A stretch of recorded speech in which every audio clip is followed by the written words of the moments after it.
York was an easy fit for me because it was a different challenge at this point, which gets me excited, makes me want to carry on, makes me want to do well here to come here and make a bit of an imprint. Does the anonymity help at all? Because you've been in a goldfish bowl in England for the majority of your career. Being in New York, where there are so many other sports that are ahead of football at the moment, does that help?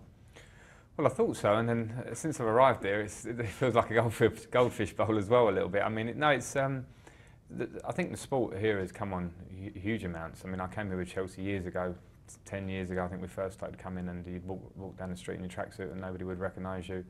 Now, the minute I step outside the hotel, generally people will recognise you. Really? Yeah, whether it be tourists or local New Yorkers who are buying season tickets to come and watch games, who support Chelsea, Man City, whoever.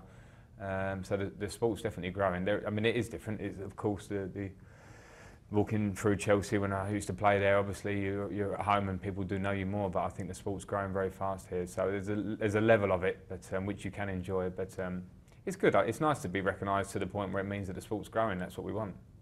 You and Andre Pirlo, a combined age of 76. Who's doing the running, you or him? The ball. No, I think, I mean, I like to think I've tried to keep a level of fitness. I wouldn't have come here to play if I didn't feel I can get around the pitch, and I feel fit and fresh. You know, whether I'm there right away my first game because I've had a couple of weeks off, I don't know, but I'll certainly want to get there as fast as I can.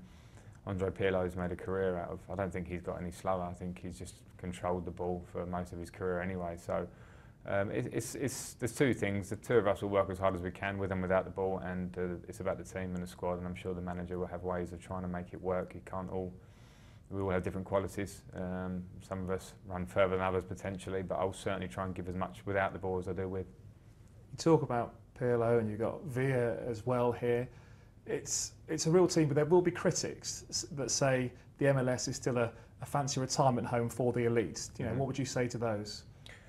Well, I've come here as a challenge. I want to come here and win. I was talking about pressure earlier, and there is a pressure here because it's a huge city, and I think sport in America, as far as I've seen it, and I'm quite new to it, but you see people will give you credit if you work hard and they want success, you know, and that's a pressure in itself. So it doesn't feel like a retirement home. That's when you are sitting with your feet up on the beach and probably playing without a care in the world. Here, you certainly had the pressure. So I think that's probably a bit of an old adage. I think in England we do have a tendency to be negative about certain situations, and I think the sooner people see that big players are coming over to play. Steven Gerrard's a huge player in himself. He's come here to play. Andre Pirlo, I could list many a name.